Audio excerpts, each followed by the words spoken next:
All right, here we go. We have Ottawa's hip hop royalty in the building, City Fidelia. How are you doing today, man? I'm good. I'm good, man. I'm blessed. I'm here. I'm happy to be here for another day. Yeah, man. I'm good, man. Yeah, that's dope, man. Like, I've been like rocking with your music for a while.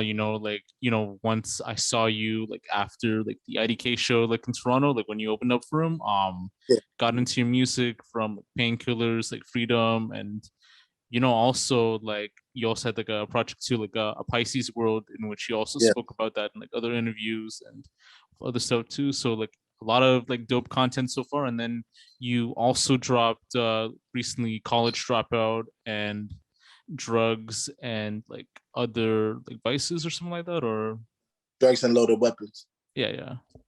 So yeah, like just like with those two tracks so far, like those are like pretty dope either way, So yeah. I appreciate that, man. I appreciate the fact that you took the time to go through the catalog and really take them in. Yeah, no doubt. So I want to start it from the like very beginning in that sense too. So you grew up in Montreal, Brooklyn, and then Ottawa's Chinatown. That's correct, right? Yeah, yeah. So I was born in Montreal, and then I moved to Ottawa when I was 3, and then I stayed in Brooklyn when I was like a teenager. I would spend like half the year there. So yeah, that's where I kind of got my mixed sauce. You know what I mean? Like I really took influences from all those places um, in my upbringing, and now I kind of use those influences in my music and just my way of living in general. Yeah, no doubt. And the environments, growing up in these like areas, like with Chinatown, with Brooklyn and Montreal, would you say that those were like good environments back then? And would you say that you had like a great childhood in that sense too, or would it be like quite different in that Uh, sense? it's crazy because with me, it went from good to bad. Like when I was born in Montreal, um, basically I lived in the suburbs, till I was 3. But then from there, just kind of, lived in the hood in Chinatown. When I would when I would go back to Montreal, like I was chilling in the hood, and in Brooklyn, I was chilling in the hood too. So, but it's kind of good now to kind of make it full circle and be back in the suburbs and away from the trouble. Yeah, definitely. I know what you mean too. They're like very interesting areas too. Like I visited like Ottawa like a while back, like back in like 2016, and like it was like there were like some interesting parts too that you see. Like you have like Napanee, you have all like City Hall, like and all that, like with all the government buildings, and then you have like other villages like around those areas too. So it kind of has a unique sense, like Little Italy too. So kind of has like an interesting vibe either way. Yeah, it's Ottawa's, it's growing rapidly, like really fast. You know, the BIPOC culture is, you know, finding ways to, I guess, empower themselves here.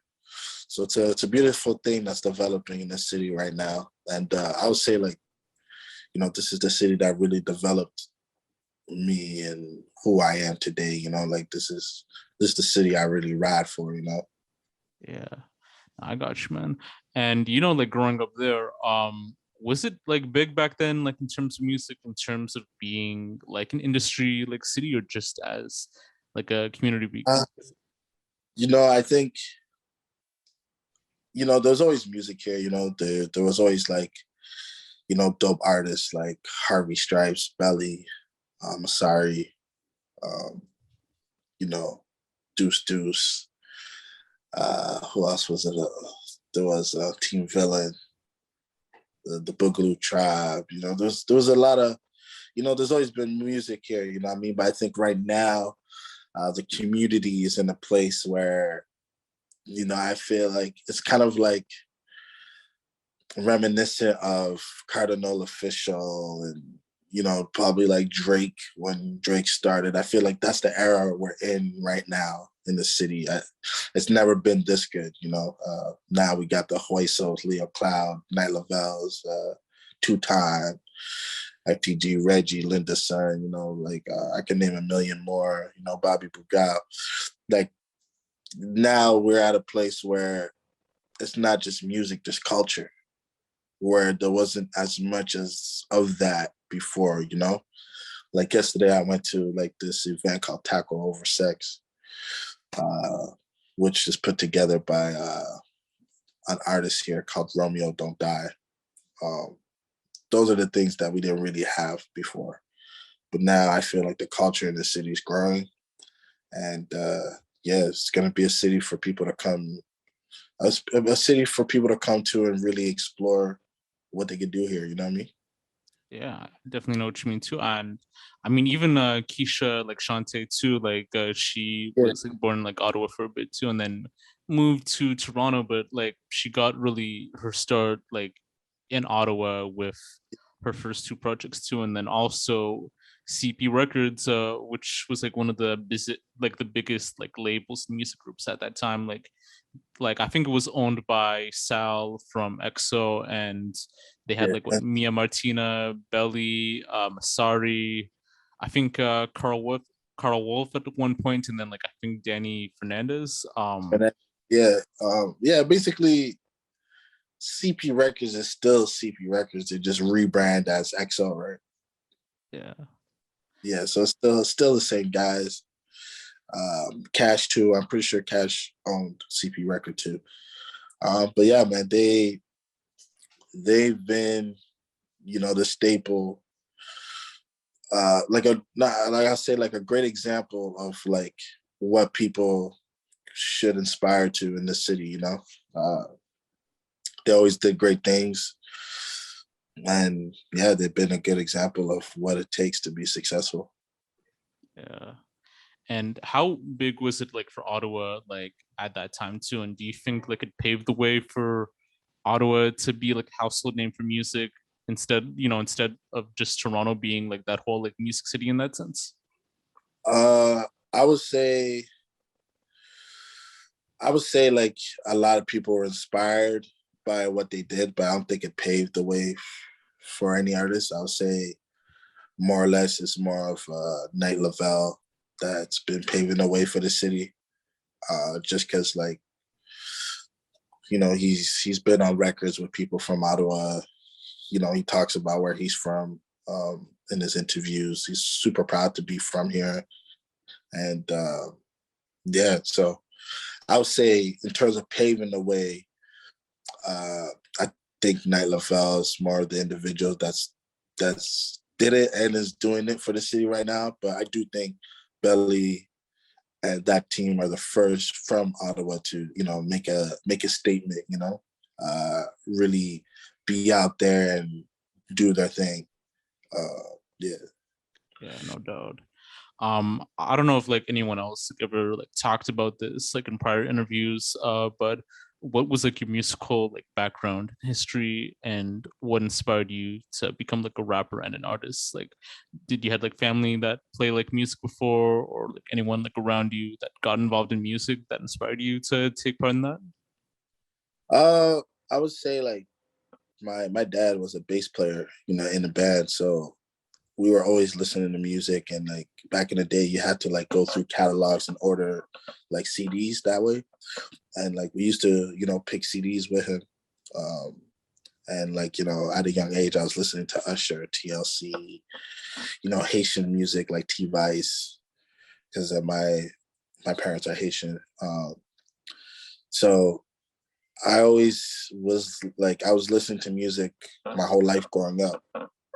But then as I got older, I really got into like 106 and Park, like Freestyle Friday and stuff like that. So that's what really got me into rapping. And then I started pretty much rapping from there, doing battles here and there. And then I'm linked up with this dude named Salam Status he's currently in Africa, in Tanzania. And with him, I really learned how to cultivate my sound, how to how to put a song together, like what it takes to put a good song together, what it takes to find something unique about yourself, so yeah, and yeah, the rest is history from there, pretty much.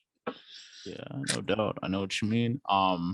And which artists and genres are like you like mainly like influenced by, like whether it be like rap or rock or R&B, and Yeah. which artists that you haven't like, which artists like would you like to work with that you haven't like worked with like before in that sense?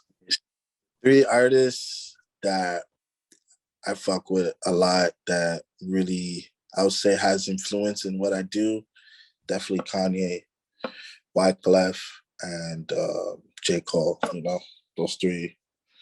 I tend to go back to those to grab inspiration. And and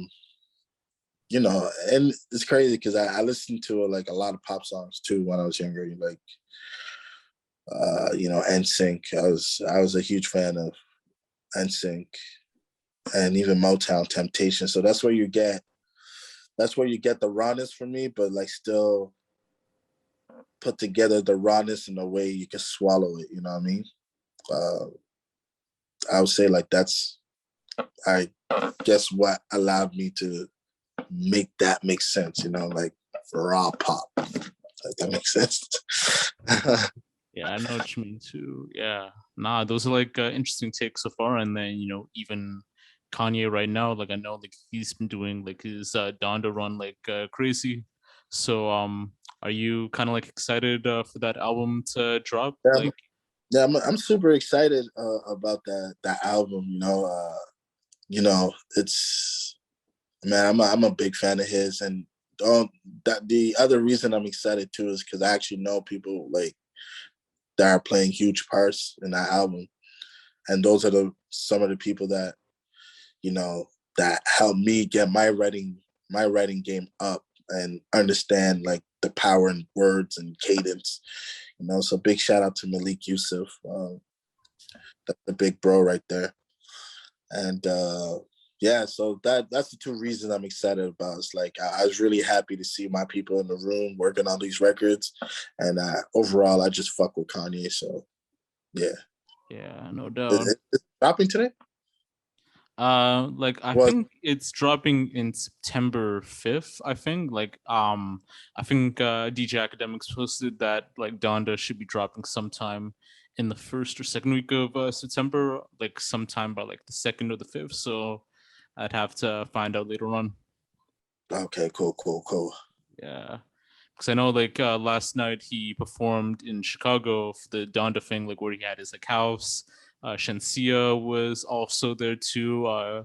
Kim was also there with like some wedding dress or something like that. And I Yeah. think there's like some speculation that Jay-Z got removed from one song and then they placed the baby instead. So Well, that's what JC got. I think like this one song that Jay Z, Cudi, and Kanye were on. I think he removed Jay's verse and put the babies on. So that's what I heard. So Okay, you did your research. yeah, pretty much. And getting back into like Ottawa and everything else too. Like I know like that you're like a very big legend like in that Ottawa scene too. Like apart from like the others too, even with like Lovell. So like when you see artists like Dax, Night Lovell, PRINCESSBRI, who's a very like well-known like artist like in the underground scene, both in Toronto, but she was actually from Ottawa, and then also Paperboy Prezzy and like many more blowing up. Do you feel like that's like a proud like dad moment for you, like in terms of Yeah, your like? um, yeah, I'm pro anybody doing things that are from Ottawa, man. Like people that know me, I'm not in a competition with nobody. I get inspired though, like when I see these guys do some dope shit, I'm like, yeah, I gotta do some dope shit. I gotta step it up, like for sure. I get inspired, but yeah, man, anybody that wins from the city, that's a win for everybody, man. And that's a win for anybody that's a dreamer. You know what I'm saying? if you're a hater, yeah, you're not going to enjoy the fact that somebody else is doing well. But when you're a dreamer, when you're someone that wants to pursue something, you're going to get inspired, you know? And what when someone makes it, it's letting you know like it's possible for you.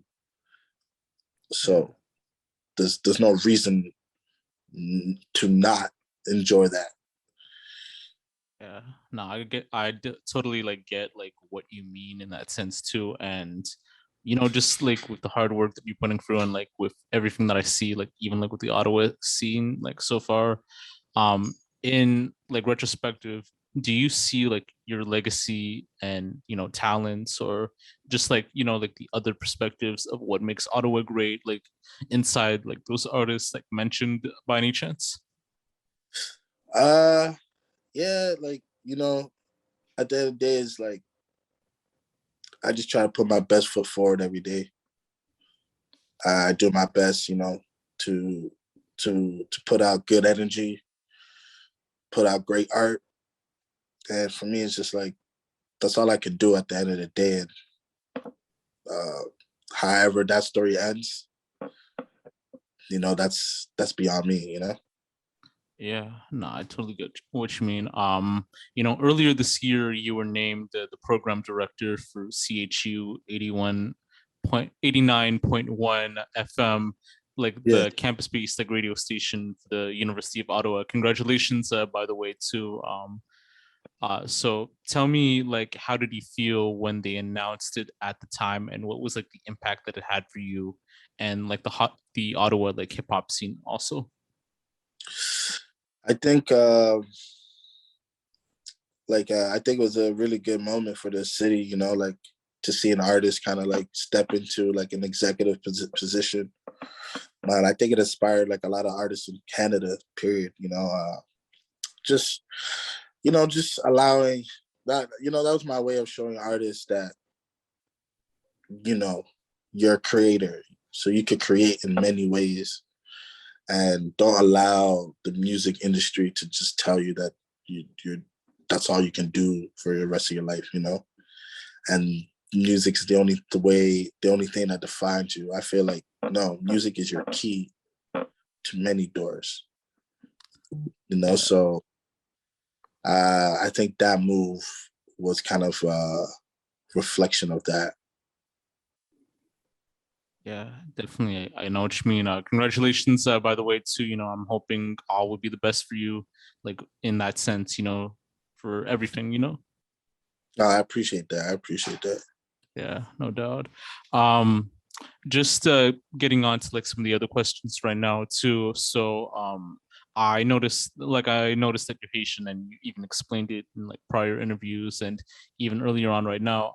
So with Haitian culture, like it's been like very rampant in like music, and even with artists, like you have Kodak, Wyclef Jean, Jack Boy, this new female rapper by the name of like Mellow Rax, who's from like Broward, I think too. And then I think recently Love and Hip Hop Miami, like they're showcasing Haitian based artist that does like Haitian based music. So how do you feel about the state of Haitian culture and presence like in the music scene in that sense?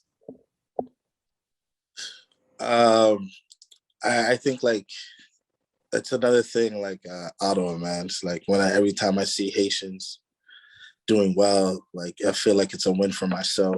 And that's how I always felt as a kid too, like Wyclef was a big inspiration for a lot of us young Haitians. I actually got to meet him in Brooklyn. We had like a cipher. Um, Great guy. But yeah, I think it's a proud moment to just see Haitians do their thing.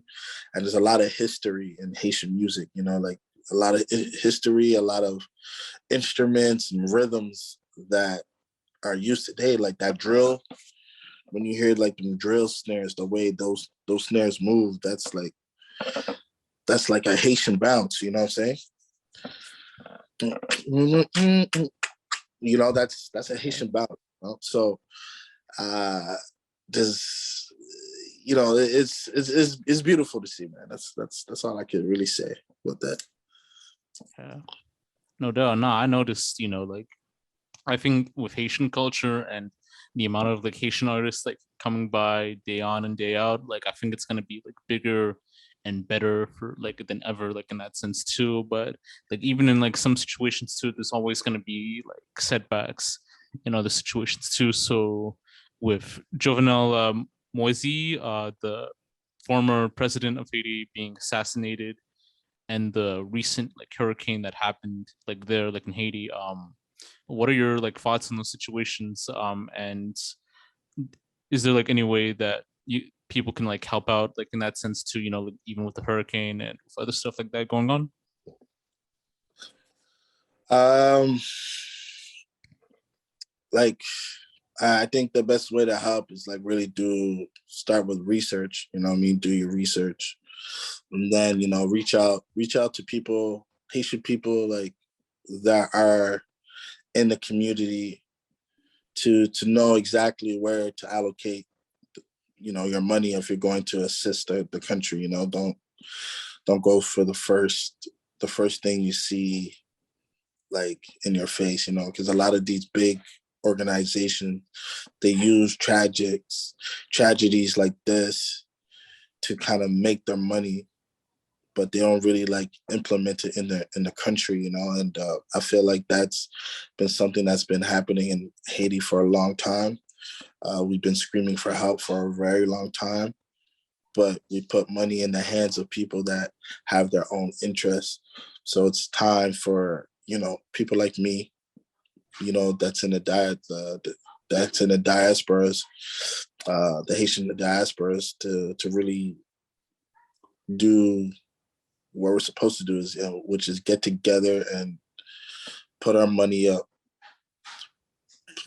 give some of our time back to our country. Yeah. No, I definitely know what you mean. I'm praying for everyone like at that moment too, with what's going on too, and I hope like that there could be some change like in Haiti and in other parts too. So Appreciate yeah. them. Damn, you have a quality mic, man. I like it. Yeah, thanks. It's Samson. It's a pretty dope one too. Good for podcasting and like other stuff like that. So definitely Mm. check it out like if people are interested. So link in the bio like on YouTube as well. So like if it gets released. Um so I know recently you dropped College Dropout, which very dope track by the way too, and then Drugs and Loaded Weapons, which you dropped earlier like this year, which has like some unique messages and unique thoughts in that sense too. So if you can, what were like the creative processes like for those tracks, and what inspired you to like make them like at that moment? For me, I'll say honestly, like the difference between me and a lot of artists is like I definitely do it sometimes, but for the most part, when I'm working on my shit and like really trying to put a project together, or like my song together, I'm not just trying to write a song. I'm really trying to let you know what my life looks like.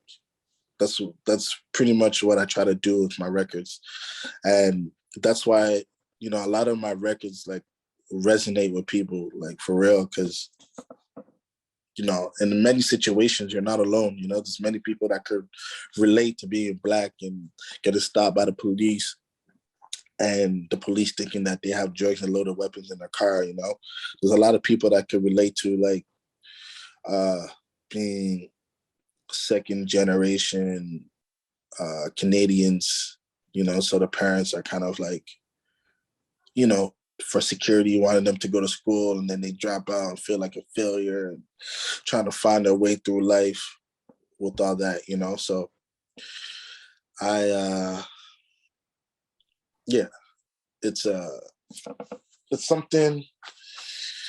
It's something that comes from a real place. Lyrics and choices of instrumentation comes from like a real place, and that's why like it resonates with people. Yeah, I definitely know what you mean too.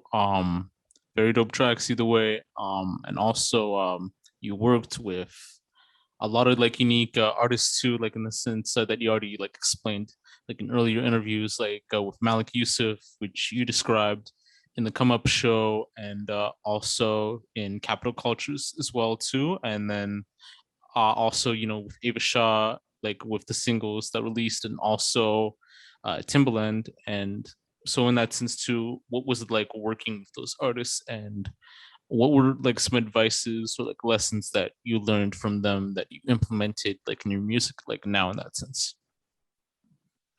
I think the first thing is like I love the fact that like everyone has like their unique way of putting music together. But the biggest thing I think I took away from the sessions with all these individuals is why collaboration is important, and that's what I've learned, like before I was so big on like, no, I need to write every bar. I need to be the best rapper, and I do everything by myself. But like, just being in a room with those people, like I've learned that like, I don't know, my end goal is just to make a beautiful song that people could connect to, whether I do it by myself, whether I do it with people. The goal is to, do something beautiful and just challenge everything I do, don't put don't write a bar and then think that's the best thing anyone ever heard. It's like, hey, like really like take your time and dissect that one word in that one bar. You know what I mean? Like, is it the right word to use? Should I use I versus you? There's many ways to look at music, but I would say like that's what I've learned from those OGs. Yeah. Nah, definitely. I know what you mean.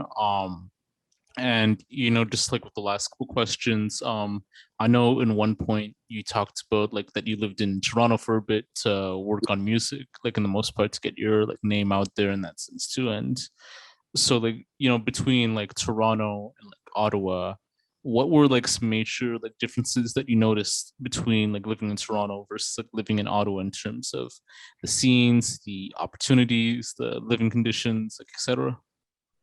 I would say like in terms of art, I would say like Toronto, people in Toronto uh, believe in the artist more, I would say. Like, like an artist that has like doesn't need to have a big name, but like people still show up and support the show, and sometimes like it doesn't matter how good the person is, but like, hey, like their friends will be like, hey, I'm coming, Where I feel like in Ottawa, because it's a government city, like people kind of see music and art and stuff like that in a way where it's like, oh shit, like if I have additional time in my day, I'm not gonna go to a show. I'm going to go home and watch Netflix and do my thing. I see that's slowly changing, but I'll say that's the difference. It's like no matter what day of the week, like people in Toronto are very engaged in the arts culture. And that's why it's like a lot of people, that's why it's like a lot of people can kind of like blow up from there just because like they also have access to the industry, where in Ottawa we don't have access to the industry. Yeah. Yeah. Yeah, I definitely know what you mean too. And it's even interesting too, like how the Toronto scene is played out. Like it's being like shown cases, like probably like one of the biggest scenes like ever with artists, with creatives, with everything like that too. And like even with DJ academics. Like this is just like an added on question, but Yeah. he did like a showcase where he interviewed like some of like Toronto's most like well-known like rappers with top five, Pressa, Chromas, all these like other acts too. I don't know if you like seen that so far too, like by any Yeah. chance. Yeah, I saw that. Yeah. So do you feel like in that sense too, it's kind of like an accurate like representation of like the Toronto music scene or just like the Canadian like music scene in general, like in that sense too? Nah, like I think that it's a part of it. Like I think that's if you were to do like, because I think he was on for like 3 days or something like that. I think that like if those guys were one day, because they are a part of the culture, they are like those artists definitely are a voice for what Toronto is today. But you also have your Savannah Rays, Dylan St. Clair. You also have your Sean Leons, your Claremont the Second, that are fire. So, but in 2021, everybody would like to see a train wreck. You know what I mean? So Yeah. Nah, I guess, yeah, I guess for him to get his views, he knows how to get his views. But yeah, at the end of the day, it's like, as long as everyone's safe, and it's good that they got the platform. Like they got their moment, they got some exposure. But for me, it's just like, yeah, as long as everyone's safe, man, we good.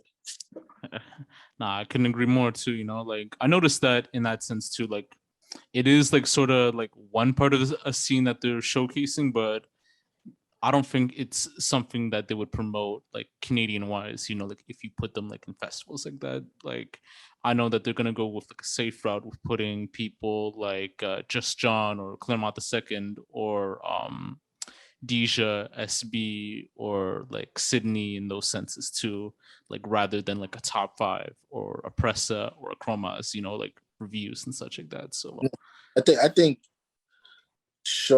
give the representation of everything. I'm not, and that's the thing. I'm not taking away from those individuals. It's just more of like, yeah, show them, but show everyone else as well. yeah, no doubt. I get what you mean. That's real representation of Toronto. It's like, Yeah, it's all of it. yeah. I know what you mean too.